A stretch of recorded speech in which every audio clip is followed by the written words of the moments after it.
ಶ್ರೀ ಶ್ರೀ ಗುರುಕೃಪಾ ಸಂಜೀವಿನಿ ಆಯುರ್ವೇದ ಪಾರಂಪರಿಕ ನಾಟಿ ಚಿಕಿತ್ಸೆ ವೈದ್ಯಲೋಕ ಎಲ್ಲರಿಗೂ ನನ್ನ ಆತ್ಮಪೂರ್ತ ವಂದನೆಗಳನ್ನು ನಿಮ್ಮನ್ನು ಚಲಿಸುತ್ತಾ ಮತ್ತೊಮ್ಮೆ ಶುಗರ್ ಬಗ್ಗೆನೇ ನಿಮಗೆ ಮಾಹಿತಿ ಕೊಡ್ತಾ ಇದ್ದೀನಿ ವೀಕ್ಷಕರೇ. ನಾಳೆ ಭಾನುವಾರದಿಂದ ಕಡಾಖಂಡಿತವಾಗಿ 4 ಭಾನುವಾರಗಳು ಭಾನುವಾರ ಮಾತ್ರ ಇಲ್ಲಿ ಉಚಿತವಾಗಿ ನಿಮಗೆ ಶುಗರ್ ಮೆಡಿಷನ್ ಕೊಡ್ತಾ ಇದ್ದೀವಿ ವೀಕ್ಷಕರೇ. ಯಾಕೆ ಅಂತ ಹೇಳಿದ್ರೆ, ಯಾಕೆ ನಿಮಗೆ 2 ಸತಿ ನಾನು ನಿಮ್ಗೆ ಹೇಳ್ತಾ ಇರೋದು ಯಾಕೆ ಅಂತ ಹೇಳಿದ್ರೆ, ಸಿಕ್ಕದೇ ಇರ್ತಕ್ಕಂಥ ಒಂದು ಪದಾರ್ಥ ಇದುವರೆಗೂ ಯಾರೂ ಈ ಶುಗರ್ ಬಗ್ಗೆ ನಾಶ ಆಗ್ತಕ್ಕಂಥ ಮೆಡಿಸಿನ್ ಯಾರೂ ಮಾಡಿಲ್ಲ. ಅಂಥ ಒಂದು ಅವಕಾಶನ ನಮಗೆ ನಮ್ಮ ತಾತ ಮುತ್ತಾತ ಬರೆದಿರ್ತಕ್ಕಂಥ ಒಂದು ಗ್ರಂಥದಲ್ಲಿ ನಮಗೆ ಸಿಕ್ಕಿದೆ. ಸಾಕಷ್ಟು ಜನಗಳಿಗೂ ಮೆಡಿಸಿನ್ ಕೊಟ್ಟಿದ್ದೀವಿ. ಇವತ್ತು ಒಂದು ಒಳ್ಳೆಯ ಮಾಹಿತಿ ಇದೆ. ಅದು ನಾಶ ಆಗ್ತಕ್ಕಂಥ ಒಂದು ಸಂದರ್ಭ ಬಂದಿದೆ. ರಾವಣ ಹುಟ್ಟಿದ, ರಾಮನ ಕೈಯಲ್ಲಿ ಹತನಾದ. ಹಾಗೆ ಯಾವತ್ತೂ ಯಾರೂ ಈ ಶುಗರ್ ಮೆಡಿಷನ್ನು ನಾಶ ಆಗ್ತಕ್ಕಂಥದ್ದು ಇದುವರೆಗೂ ಕಂಡುಹಿಡ್ದಿಲ್ಲ. ಅಂಥ ಅವಕಾಶ ನಮ್ಮ ಮೇಲೆ ಸಿಕ್ಕಿದೆ. ಯಾಕೆಂದರೆ ಜನಸೇವೆ ಮಾಡಬೇಕಂತಕ್ಕಂಥ ಭಾವನೆಗಳಿಂದ ಇವತ್ತು ಉಚಿತವಾಗಿ ನಾವು ನಿಮಗೆ ಶುಗರ್ ಮೆಡಿಸಿನ್ ಕೊಡ್ತಾ ಇದ್ದೀವಿ. 4 ಭಾನುವಾರ, ನಾಳೆ ಭಾನುವಾರ, ನೆಕ್ಸ್ಟ್ ಭಾನುವಾರ, 4 ಭಾನುವಾರ. ಅದು ಎಷ್ಟಾದರೂ ಇರಲಿ, 100 ಇರಲಿ, 200 ಇರಲಿ, 300 ಇರಲಿ, 400 ಇರಲಿ, ಪರವಾಗಿಲ್ಲ, ನಾಶ ಆಗುತ್ತೆ. ಸಣ್ಣ ಮಕ್ಕಳು ಕೂಡ ಇರಲಿ, ಪರವಾಗಿಲ್ಲ, ಅದು ನಾಶ ಆಗ್ತಕ್ಕಂಥ ಮೆಡಿಷನ್ನು ಕೊಡ್ತಾ ಇದ್ದೀವಿ.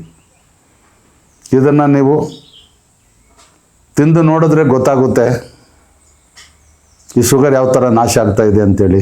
ಇಂಥ ಒಂದು ಅವಕಾಶ ನಿಮ್ಗೆ ಎಲ್ಲರಿಗೂ ಸುವರ್ಣ ಅವಕಾಶ ನಾನು ಕಲ್ಪಿಸ್ಕೊಡ್ತಾ ಇದ್ದೀನಿ. ಇದನ್ನು ಮಿಸ್ ಮಾಡದೆ ನಾಳೆ ಭಾನುವಾರ ಬಂದು ಈ ಮೆಡಿಷನ್ನ ಉಚಿತವಾಗಿ ಪಡ್ಕೊಳ್ಳಿ. ಯಾಕೆ ಈ ಮಾತು ಹೇಳ್ತಾ ಇದ್ದೀನಿ ಅಂದರೆ, ನನ್ನ ವಯಸ್ಸಿನಲ್ಲಿ ಸುಮಾರು ಇವಾಗ ನನಗೆ 64 ವರ್ಷ ವಯಸ್ಸಿನಲ್ಲಿ ನಾನು ಸಾಕಷ್ಟು ಬೇಕಾದಷ್ಟು ಚೆಕ್ ಮಾಡಿದ್ದೇನೆ. ಅದರ ಬಗ್ಗೆನೇ ನಾನು ಬೇಕಾದಷ್ಟು ಕಷ್ಟಪಟ್ಬಿಟ್ಟಿದ್ದೀನಿ. ಬೇಕಾದಷ್ಟು ಇದರಲ್ಲಿ ಒಳ್ಳೆಯ ಔಷಧಿನ ನಾನು ಕಂಡುಹಿಡಿಬೇಕು, ಜನಸೇವೆ ದೇಶ ಸೇವೆ ಮಾಡುವಂಥ ರೀತಿ ನಾನು ಅಂತಕ್ಕಂಥ ತೊಟ್ಟಿರ್ತಕ್ಕಂಥ ಪಣ 4 ತಲೆಮಾರಲ್ಲಿ ಬರೆದಿರ್ತಕ್ಕಂಥ ಮಧುಮೇಹಕ್ಕೆ ಅಂಥ ಅವಕಾಶ ನನಗೆ ಸಿಕ್ಕಿದೆ. ವಾಲೆಗರಿ ಗ್ರಂಥದಲ್ಲಿ ಬರೆದಿರ್ತಕ್ಕಂಥದ್ದು ಹಿಂದೆ 400 ವರ್ಷದ ಹಿಂದಿನ ಗ್ರಂಥ. ಆ ಗ್ರಂಥದಲ್ಲಿ ಮಧುಮೇಹಕ್ಕೆ ಅಂದೆ ಆವತ್ತು ಶುಗರ್ ಇರಲಿಲ್ಲ. ಎಲ್ಲೋ ಒಂದು ಜಾಗದಲ್ಲಿ ಕಾಣಿಸ್ಕೊಂಡಾಗ ಅವತ್ತು ಸಣ್ಣ ಪುಟ್ಟ ಚಿಕಿತ್ಸೆ ಮಾಡ್ತಾಯಿದ್ರು. ಇವತ್ತು 80% ಶುಗರ್ ಬೆಳೆದಿದೆ. ಇವತ್ತು ಜನಗಳು ಹಿಂಸೆ ನೋಡೋಕ್ಕಾಗ್ತಾ ಇಲ್ಲ. ಆ ಮಾತ್ರೆಯಲ್ಲಿ ಆ ಥರದಲ್ಲಿ ಹಿಂಸಾಚಾರ ಪಟ್ಕೊತಾ ಇದ್ದೀರಾ. ದಿನಕ್ಕೆ ಯಾವ್ಯಾವ ಮಾತ್ರೆಗಳು ತಿಂದು ನಿಮ್ಮ ಆರೋಗ್ಯ ಕೆಡಿಸ್ಕೊತಾ ಇದ್ದೀರಾ. ಇದು ಮನೆ ಊಟ. ಈ ಮನೆ ಊಟನ ದಯವಿಟ್ಟು ಪಡ್ಕೊಂಡು ಈ ಶುಗರ್ನಿಂದ ನೀವು ದೂರ ಆಗೋದಕ್ಕೆ ಅವಕಾಶ ಮಾಡಿಕೊಳ್ಳಿ ವೀಕ್ಷಕರೇ.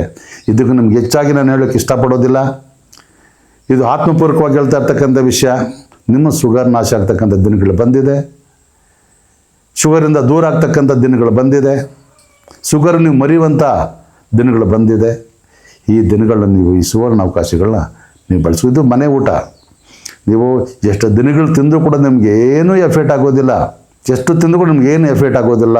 ಇಲ್ಲ ಆಕಸ್ಮಿಕವಾಗಿ ಈ ಔಷಧಿ ತಿಂದ್ವಿ, ಅಯ್ಯೋ ನಮ್ಗೆ ಗ್ಯಾಂಗ್ರೀನ್ ಆಯಿತು, ಅಯ್ಯೋ ಈ ಔಷಧಿ ತಿಂದ್ವಿ, ನನ್ನ ಕಣ್ಣುಗಳು ಮಂಜಾಯಿತು, ಈ ಔಷಧಿ ತಿಂದ್ವಿ, ಕಾಲುಗಳೆಲ್ಲ ಉರಿ ಬಂತು, ಈ ಔಷಧಿ ತಿಂದ್ವಿ, ಮೈಯೆಲ್ಲ ಬಿಸಿ ಆಗೋಯ್ತು ಅನ್ನುವಂಥ ರೀತಿ ಎಂಥದ್ದು ಇಲ್ಲ. ಆಯುರ್ವೇದದಲ್ಲಿ ಯಾವುದೇ ಕಾರಣಕ್ಕೂ ಒಂದು ಸೈಡ್ ಎಫೆಕ್ಟ್ ಇರೋದಿಲ್ಲ. ಅಂತ ಆ ಭಗವಂತ ನಮಗೆ ಕೊಟ್ಟಿರ್ತಕ್ಕಂಥದ್ದನ್ನು ಇವತ್ತು ನಾವು ನಿಮಗೆ ಕೊಡಬೇಕಂತಿದ್ದೀವಿ. ಅದನ್ನು ತಗೊಂಡು ಅದನ್ನು ಸೇವಿರಿ.